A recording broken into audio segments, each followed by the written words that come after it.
Hello students, હું છું હિરણ રાજગુરુ અને આજે આપણે જોવાનું છે બીકોમ સેમ 2નું ફાઇનાન્શિયલ એકાઉન્ટિંગ 2. એમાં આજે આપણે યુનિટ નંબર પહેલું જે ભાગીદારી પેઢીનું કંપનીમાં રૂપાંતર છે એ જોઈ રહ્યા છીએ. બરાબર છે. આજે આપણે એમાં એપ્રિલ 2025માં પૂછાયેલો પહેલો દાખલો જોવાનો છે. શું કહેવા માગે છે તો કે સંયમ અને સલોની તારીખ 31/3/2024ના રોજ સરખા પ્રમાણમાં નફો નુકસાન વહેંચતા ભાગીદારો છે.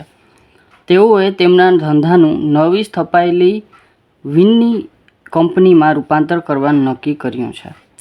તે જ તારીખનું તેમનું પાકું સરવૈયું નીચે મુજબ હતું. આપણને મૂડી દેવા અને મિલકત લેણા આપ્યા છે. બરોબર છે. મૂડી ખાતામાં સંયમ સલોનીની મૂડી, દેવી હુંડી, લેણદારો અને ઘસારા ફંડ. મિલકત લેણામાં જમીન, મકાન, પ્લાન્ટ, યંત્રો, ફર્નિચર, મોટરકાર, સ્ટોક, દેવાદારો અને રોકડ અને બેંક આપી છે.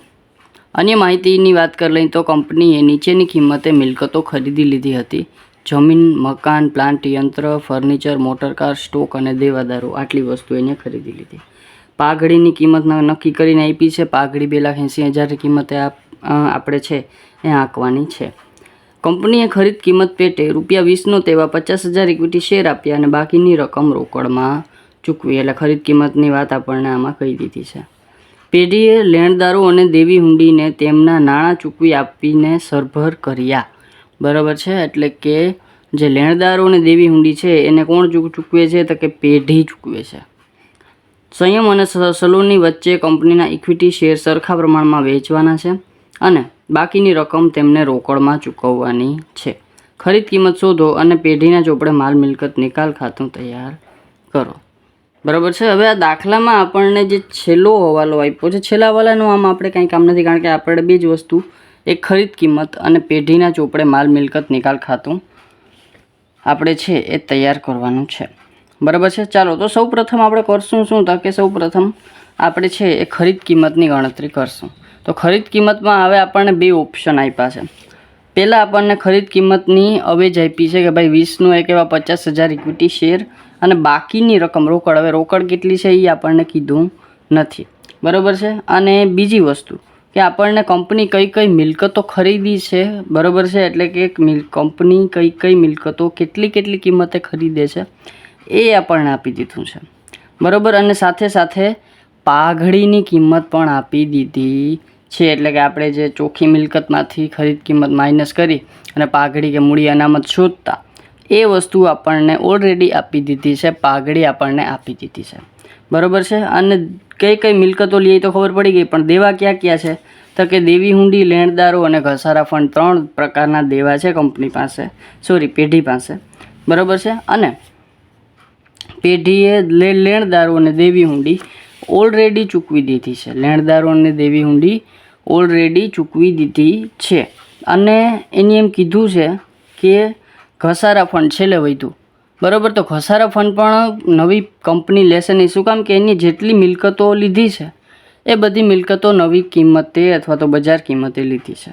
બરાબર. એટલે એમાં ઘસારા ફંડ લેવાનો ક્યાંય પ્રશ્ન ઉદ્ભવતો નથી. બરાબર છે. તો દેવામાં કોઈ પણ વસ્તુ નવી કંપની લેશે નહીં. અને જે નવી કંપનીએ મિલકતો લીધી છે એ મિલકતોની કિંમત આપણને આપી દીધી છે પાઘડી સહિતની. બરાબર. એટલે કે જે બધી મિલકતો થશે એ જ આપણી ખરીદ કિંમત થશે. બરાબર છે. ચાલો તો દાખલો સ્ટાર્ટ કરીએ. સૌ પ્રથમ જરૂરી ગણતરી કરશું અને પછી આપણે માલ મિલકત નિકાલ ખાતું તૈયાર કરશું. ચાલો તો પહેલાં આપણે ખરીદ કિંમતની ગણતરી કરશું. બરાબર છે. અથવા તો ચોખ્ખી મિલકતની ગણતરી કરશું. તો પહેલાં આપણે ચોખ્ખી મિલકતની ગણતરી કરી લઈએ.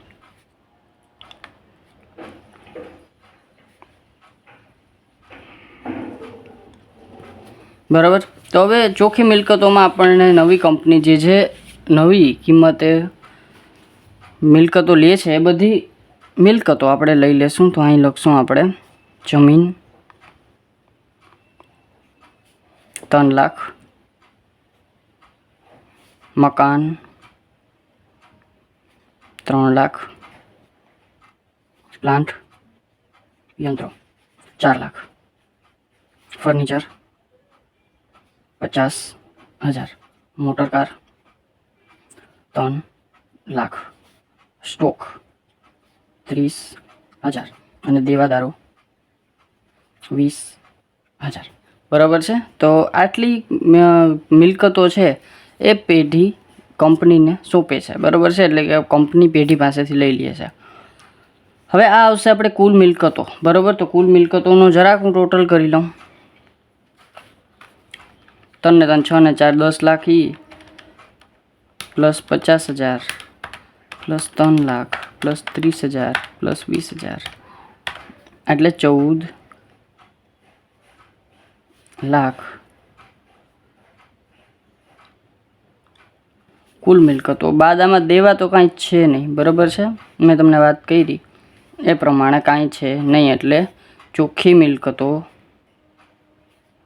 14 લાખ જ થશે. બરાબર છે. હવે ચોખ્ખી મિલકત આવી ગઈ. આપણી પાસે પાઘડી છે, તો એમાં આપણે પ્લસ કરશું પાઘડી. પાઘડીની આપણને નવી કિંમત આપી છે. બરાબર છે, તો ચોખ્ખી મિલકતમાં આપણે પાઘડી જો એડ કરીએ 2,80,000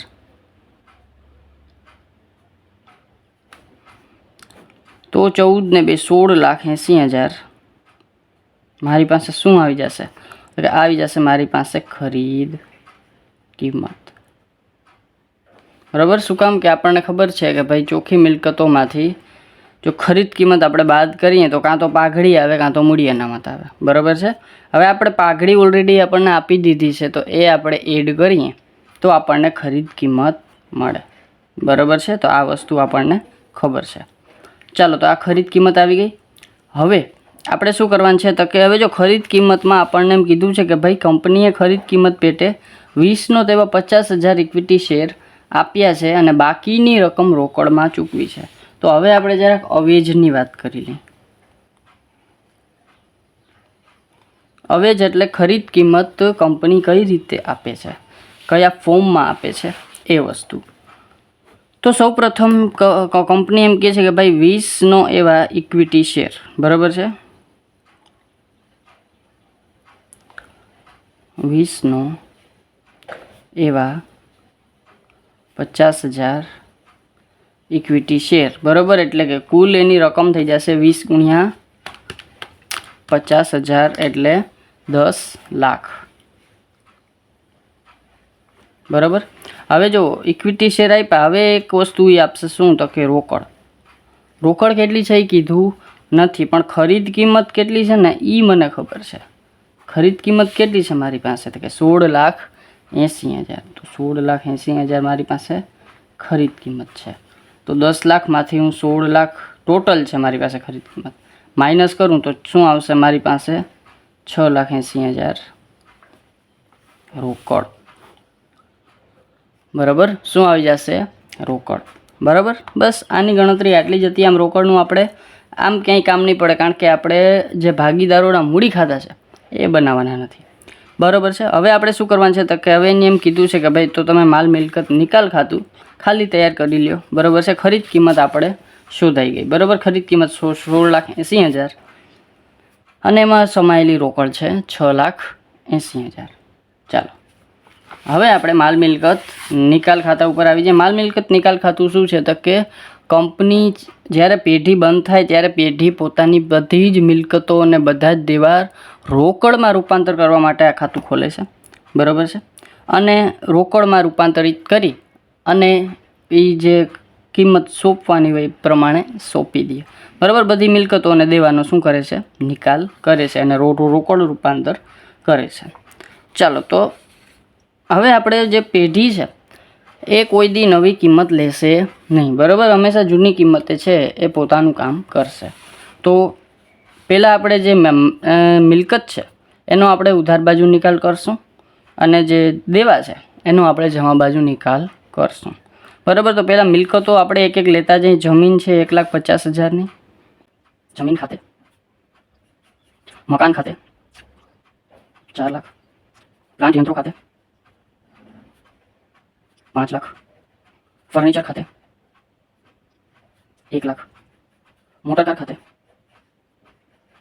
3,50,000. સ્ટોક ખાતે 90,000 અને દેવાદારો ખાતે 50,000. હવે રોકડ બેંક લાસ્ટમાં વધી છે. રોકડ બેંકને અત્યારે આપણે અડતા નથી અને રોકડ બેંક નવી પેઢી પણ લેતી નથી. બરાબર, એને કીધું નથી એટલે રોકડ આપણે એમાં સમાવેશ કર્યો નથી. ચાલો તો રોકડને અત્યારે રાખી દઈએ, પછી હું તમને સમજાવું રોકડનું શું કરવાનું છે. પછી જમા બાજુ માલ મિલકત નિકાલમાં આપણે શું લેશું તો કે જેટલા દેવાનો આપણો નિકાલ કરવાનો છે એ બધા દેવા આપણે લેશું. તો અહીં લખશું આપણે દેવી હુંડી. કેટલું છે તો કે 1 લાખ. પછી લેણદારો 5 લાખ અને ઘસારા ફંડ કેટલું છે તો કે 1 લાખ. આ બધાનો એને નિકાલ કરવાનો છે. હવે આપણે જે કાચા સરવૈયામાં આપ્યું હતું, પાકા સરવૈયામાં આપ્યું હતું એ બધી વસ્તુ લઈ લીધી. હવે આપણે હવાલા ઉપર જઈએ, બરાબર, અને પછી આપણે લાસ્ટમાં એક વસ્તુ કરશું. હવે એમ કીધું છે કે પેઢીએ લેણદારો અને દેવી હુંડીને તેમના નાણાં ચૂકવી આપી ખાતા સરભર કર્યા.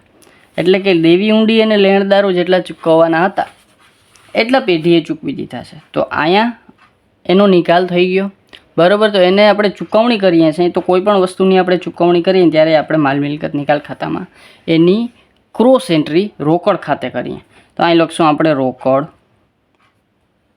ખાતે, બરાબર. ખાલી રોકડ ખાતે નોંધ કરી છે કારણ કે આપણે એને ચૂકવ્યું છે. દેવી હુંડી અને લેણદારો, તો અહીં લખશું આપણે દેવી હુંડી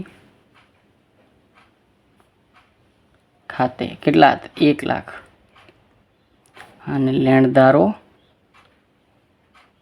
ખાતે એને પણ ચૂકવીએ છીએ કેટલા તો કે 5 લાખ. હવે એક પ્રશ્ન તમારો મને આવતો હશે, તમને મનમાં થતું હશે કે સર આ દેવી હુંડી લેણદારોને ચૂકવ્યા રોકડ ખાતે બરાબર છે, બરાબર, પણ તમે રોકડ હજી કેમ લીધી નથી? તો રોકડ આપણે લેશું નહીં. શું કામ?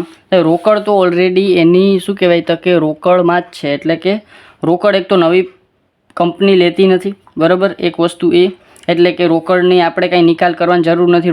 રોકડ તો ઓલરેડી આપણા ખીચામાં છે અને એ રોકડમાંથી આપણે શું કર્યું છે તો કે આને ચૂકવણી પણ કરી છે. એટલે રોકડની તરલતા હાલી ગઈ, બરાબર. એટલે રોકડમાં અહીંયા આપણે કાંઈ લખ્યું નથી, બરાબર છે. રોકડ અહીંયા આપણે લખતા નથી, બરાબર, કારણ કે ઓલરેડી રોકડ તો જે છે એનો નિકાલ આપણે કરવાનો થતો નથી, કારણ કે રોકડ તો ઓલરેડી આપણી પાસે છે, બરાબર છે. એટલે એનું આપણે રોકડમાં રૂપાંતર, એવી મિલકતો હોય જેને આપણે રોકડમાં રૂપાંતર કરવું પડે એને આપણે અહીંયા લઈ, બરાબર. પણ રોકડ તો ઓલરેડી આપણા પાસે છે અને કંપની છે એ લેતી નથી એટલે આપણે અહીં લેતા નથી.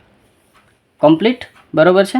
ચાલો હવે આપણે દેવામાં હજી એક વસ્તુ ઘટે છે. શું તો કે સર હવે અહીંયા આપણે છે એ જે ખરીદ કિંમત ચૂકવવાની થાય ને 16,80,000 એ આપણે જ્યાં દેવું પડે નવી કંપની ખાતે. શું તો કે ખરીદ કિંમત, બરાબર. દેવી હુંડી ખાતે, લેણદારો ખાતે લખી નાખવાનું. ચાલો તો આ વસ્તુ છે 16,80,000 બરાબર છે. ચાલો તો આ વસ્તુ ક્લિયર થઈ ગઈ હશે, બરાબર. તો આ થઈ ગયું આપણું માલ મિલકત નિકાલ ખાતું. હવે આપણી પાસે જે આવશે ને આપણો નફો આવશે. ચાલો તો 16 લાખ આ બાજુ છે એટલે ઓબ્વિયસલી આ બાજુ મોટું થશે, બરાબર છે. ટોટલ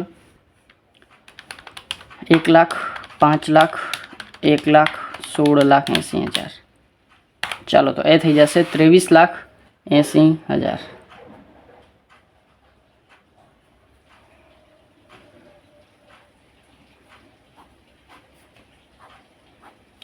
અને આ બાજુનું ટોટલ આપણે જરાક જોઈ લઈએ. 1,50,000, 4 લાખ, 5 લાખ, 1 લાખ, 3,50,000, 90,000, 50,000 અને 6 લાખ. એટલે 22,40,000. તો એમાંથી આપણે માઇનસ કરીએ 23,80,000 તો આવશે 1,40,000. તો અહીંયા આપણે આવશે શું આવશે તો કે માલ મિલકત નિકાલ ખાતાનો નફો, જેને આપણે કેના ખાતે તો કે ભાગીદારોના મૂડી ખાતે લઈ જશું, બરાબર છે. તો નફો કોના મૂડી ખાતે તો કે 2 ભાગીદારો છે. કોણ છે? સંયમ અને સલોની. તો સંયમના મૂડી ખાતે